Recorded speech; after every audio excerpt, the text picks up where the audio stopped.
Olá pessoal, sou Thiago Pittini, drapple.com.br. Bem-vindo a mais um Dr. Apple News. É nessa sexta-feira, com a ajuda do Antônio, do Renato, do Sandro, do Gilberto. Muito obrigado pelas sugestões de pauta que vocês mandam para mim. E um abraço para todo mundo que está sempre acompanhando com muito carinho aqui nessa sexta-feira esse resumão de notícias que eu faço para vocês. Vamos lá, temos as notícias históricas. A gente vai falar a respeito desse computador que realmente foi o primeiro computador com um sistema operacional gráfico, é o Lisa, não é o Macintosh, muita gente acha que é o Macintosh, mas esse foi o primeiro computador, né? Depois que o Steve fez aquela visita aos parques de tecnologia da Xerox e viram o mouse funcionando, ainda a Xerox não sabia muito bem o que fazer com esse equipamento, né? Então o Steve ele pegou essa ideia e melhorou e trouxe para um produto vendável, né? E foi aí que realmente a computação pessoal começou a tomar forma. Antigamente era só linha de comando, só teclado, né? Tinha que saber programação para mexer na máquina, era realmente algo para poucos, né? Então essa máquina aqui deu muito o que falar, porque quem estava nesse projeto, a Apple tinha vários projetos, né, rolando ao mesmo tempo. Era o Ken Rothmiller. O Ken Rothmiller, ele estava como chefe desse projeto do Lisa. E tinha um plano ali de mais ou menos até uns $2.000 vender uma máquina, né, fazer uma máquina para poder vender.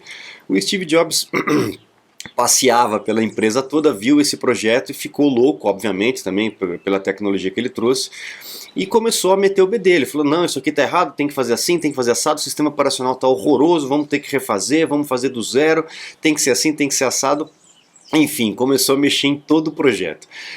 O que aconteceu foi que o Ken Rothmiller acabou indo embora, o Steve Jobs conseguiu arrancar ele do projeto, e a máquina, para vocês terem uma ideia, passou a ser vendida no o que seria $2.000. Naquela época, transferindo para hoje, seria mais ou menos uns $8.400. A Apple acabou vendendo essa máquina em janeiro de 83 por $9.995 naquela época, o que seria hoje $30.600. Realmente, a primeira máquina com sistema operacional gráfico, mas por $30.000, tá, cara? A gente não tá falando de real. Real aqui é normal, R$30.000 uma máquina, né? É o que a gente tá acostumado a ver aí, né? Mas a máquina realmente o preço foi estratosférico. E até esse momento do lançamento, o Steve Jobs também foi chutado do desenvolvimento do produto, porque ninguém aguentava lidar com ele, cara, era muito difícil. Teve até um comercial com Kevin Costner, para vocês terem uma ideia, usando essa máquina. A máquina não fez sucesso, obviamente, um preço muito alto, mas foi o primeiro passo disruptivo para um sistema operacional gráfico, né? E começou a ter todos aqueles problemas com relação ao nome da Lisa, né, que seria a primeira filha do Steve Jobs. Até então o Steve não tinha assumido a paternidade, né, ele era hippie, namorava uma outra hippie, então ele tinha dúvidas. Na verdade ele não tinha tantas dúvidas assim, né, mas ele usava isso como dúvidas para não assumir a Lisa, e falava que o nome do computador não tinha nada a ver com o nome da filha dele, era um acrônimo, era Local Integrated System Architecture, Lisa, né? E o pessoal começava a encher o saco, falava que não era isso aí, era Let's invent some acronym. Vamos inventar um acrônimo. Então deu muito que falar essa máquina por conta desses conflitos particulares do Steve Jobs, mas foi o início do início, né? Depois nós temos aí, depois que o Steve Jobs saiu, entrou o Joe Scully, na verdade o John Scully já estava, né, mas depois que o Steve Jobs saiu, o John Scully também queria um menino dos olhos para ele e começou a desenvolver o Newton. Ele viu no Newton uma possibilidade interessante de mudar o mundo novamente, né? Já tinha passado aquela história toda do Macintosh e tal, e começaram a desenvolver o que a gente chamava naquela época de PDA, que é o Personal Digital Assistant. Tinha muitos naquela época, né? Os mais famosos era o próprio Newton e o Palm Pilot. Lembra do Palm Pilot? O Palm Pilot vendeu muito, até porque o Newton acabou queimando a largada, né? Ele foi anunciado muito antes do tempo de ser realmente vendido, então rolou uma ansiedade, uma antecipação muito grande com relação a isso, e o produto acabou não sendo exatamente aquilo que eles queriam, principalmente a questão da identificação da escrita. Mas só de você ter um produto na palma da sua mão, que você podia escrever na tela, que mandava fax, né, fazia pedidos de pizza, como o John Scully fez na apresentação, e aí a gente vê, né, o futuro que teve, né? o tamanho aí do Newton e o tamanho do iPhone Classic ao lado. Realmente muito legal. O produto obviamente não deu certo, assim como o Lisa, mas preparou o caminho mais para frente, né? Então a empresa não pode ter medo de falhar, né? De fracassar, tem que ir para frente. Aí a gente tem em 3 de agosto de 2009, esse camaradinho aí, pouca gente sabe quem é, né? Mas naquela época ele fez bastante sucesso, é o Eric Schmidt. O Eric Schmidt, ele fazia parte do conselho da Apple, né? E ele trabalhava no Google. Naquela época, o Google não era um grande rival aí, concorrente da Apple. O Google era um negócio de busca, é uma ferramenta de busca. Só que daí eles começaram a abrir mercado, começaram a fazer navegador para competir com o Safari e pegaram se eu não me engano era o Andy Rubin, né? Pegaram o Andy Rubin para poder fazer o sistema operacional deles, que é o Android, né? Então, nesse momento, o Eric Schmidt ele ficou numa saia muito justa, porque a empresa que ele era CEO começou a ser muito concorrente da Apple. Ele não podia participar do conselho, né? Então ele começou a faltar nos conselhos por conta disso, olha, conflito de interesse, conflito de interesse. No final ele acabou realmente pulando fora do barco. O Steve Jobs sentiu, porque disse que o cara era muito bom, ele tinha insights muito bons, ele agregava muito, mas questões aí da empresa, né? Não tem jeito.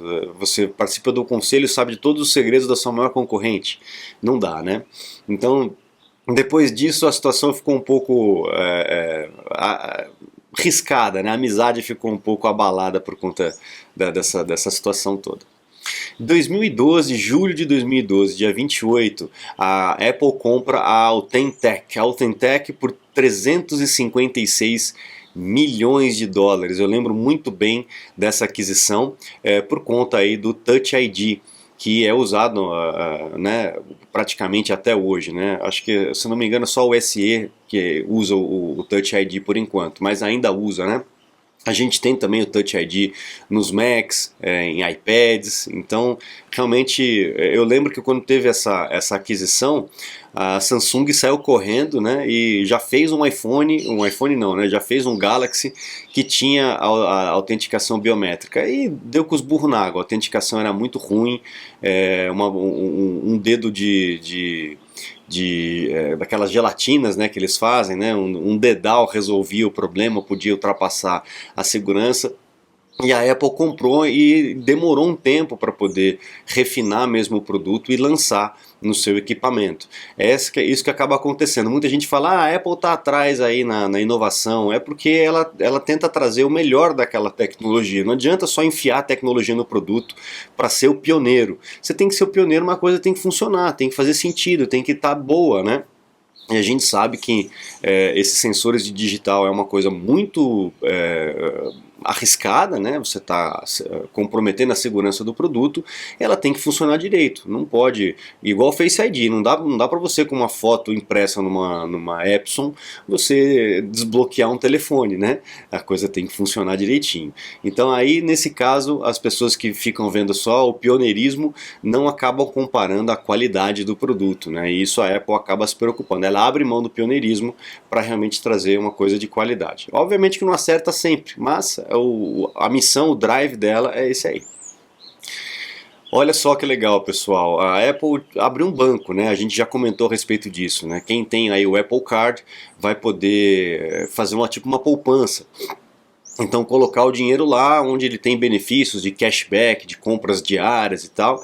E no final do ano aí 4,15% de rentabilidade. Isso aí acho que é 10 vezes mais do que a poupança está rolando hoje lá nos Estados Unidos. Então a galera tá jogando grana lá, né? No banco Goldman Sachs, que é o que faz aí essa operação para a Apple. Então 10 bilhões de dólares já foram colocados nas contas da Apple. A Apple está virando aí um grande banco, né? Vai começar a mexer com essas outras coisas. Vai dominando, né? Vai espalhando cada vez mais. Aí a gente tem aí 1 bilhão de pessoas, né, de subscribers, de assinantes dos serviços da Apple. A Apple está cada vez mais apoiada nesse pezinho dos serviços e a gente vê isso aí no report de vendas, de resultados, né, da Apple desse terceiro quarto de 2023. Olha só, a gente tem aqui azulzinho que é o iPhone, o vermelhinho que é o iPad, o rosa que é os usáveis, né, os vestíveis, a laranjinha que é o serviço, o amarelo que é o iPod que não tem mais, ele tinha só no começo e depois parou, obviamente porque saiu de linha, né, e o verdinho com o Mac. A Apple aqui indicou 81,4 bilhões de receita, né? Comparado com 83 bilhões do quarto passado, então teve uma pequena queda de receita, mas o lucro foi de 19,9 bilhões comparado com 19,4 bilhões. Então a receita diminuiu um pouquinho, mas o lucro aumentou um pouquinho comparado com o ano passado, né? E o valor por share aí de 1,26, né, comparado com 1,20 do quarto passado. Então, a receita um pouquinho menor, mas o resultado final acabou sendo melhor. E graças aí aos serviços, né? 25,9% da receita da Apple vem de serviços, 48% é do iPhone, 10% dos wearables, 7% do iPad e 8% do Mac. Realmente é uma separação aí que está cada vez mais saudável, né? Antigamente a maior parte, sem dúvida, era iPhone. Então a Apple está trazendo coisas aí, os serviços é algo que pinga todo mês, né? Então todo mundo está fazendo isso, né? De mensalidadezinha aqui, Você vai pensando aqui, né? 15 reais, 20, 55 e tal. Mas no final das contas você vai ver o quanto que você vai pagar aquilo ali. Né? No final do mês você vê o quanto de boleto você tem que pagar, né? O quanto de carnezinho você tem que pagar. A gente fica vendo só o valor da parcela, é um pouquinho e tal, mas junta todas as assinaturas que você tem hoje, né? A gente tem assinatura para tudo, então no final do mês a conta é gorda. E para a empresa, obviamente, é receita que não acaba, né? Ao invés de a pessoa só comprar uma vez e acabou, ela vai pagando. Então é isso. A Apple, o pessoal estava esperando um resultado catastrófico, não foi catastrófico, pelo contrário, foi um resultado muito bom, tomando recorde aí na parte de serviços. Nosso oráculo aí, o Ming Chi Kuo, falando do AirTag. O AirTag segunda geração já está em produção ali em massa. A gente não sabe se vai ter alguma alteração na parte de design, se vai ser menor, se vai ser do formato, etc. Mas a gente sabe que vai ter melhorias ainda com relação à localização, etc. O AirTag a Apple lançou assim, vamos testar, vamos ver o que vai dar esse bichinho aqui. E eles tiveram um resultado muito bom, né? Venderam 20 milhões ali no primeiro ano, no segundo ano 35 milhões de AirTags. Então foi uma aposta certeira, né? Com certeza vai ter essa segunda opção aí, a segunda geração, e que vai vender cada vez mais, apesar daqueles problemas todos aí com os ladrões, com os stalkers, aquelas coisas que usam essa tecnologia para algo que não seria muito legal, né? Você está desperdiçando seu iPhone, iPad, Mac? Ganhe tempo e produtividade com nossos cursos. Você vai aproveitar melhor seu Apple. Matricule-se em drapple.com.br. Essa informação aqui veio de vários alunos. Thiago, você viu que tem aqui no Brasil o iPhone vai ser vendido pela metade do preço? Eu não tinha visto essa notícia. Quando eu ouvi, eu dei risada, porque não existe almoço grátis, né, cara? Então aí depois chegou realmente a notícia para mim aqui. Eu agradeço a todo mundo que comentou comigo. A TIM oferecendo o iPhone pela metade do preço. Uau, que legal! Aí você vai ver aqui, meu Deus do céu, olha só, o iPhone 14 é vendido pela Apple por 7.600 e está por 3.900 pela TIM, descontão aí de 47%. Aí você vai ver, você é obrigado a fazer o plano TIM Black por R$ 224,90 por mês por 50 gigabytes de internet. E tem a fidelidade.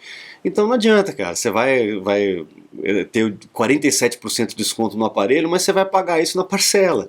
Né? Então sempre tem uma pegadinha, não adianta, leia as letras miúdas, e aí eles aproveitam essa manobra aí de linguística, né? Nossa, metade do preço, vamos lá na TIM comprar.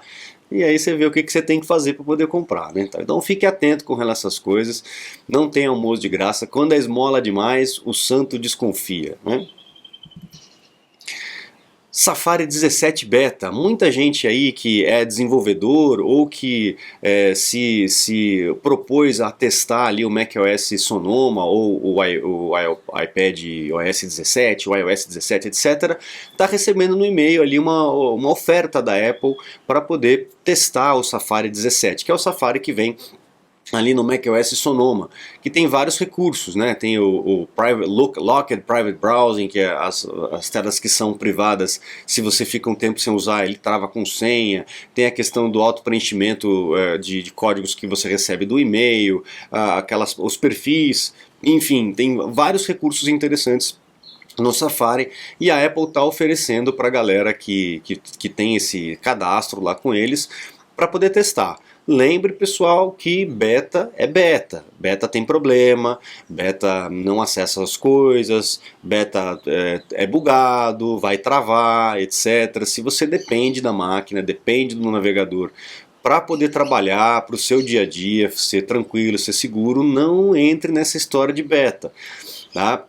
Para vocês terem uma ideia, até pessoas que estão particionando o HD e instalando encontram problemas. A máquina para, você tem que fazer a instalação tudo de novo.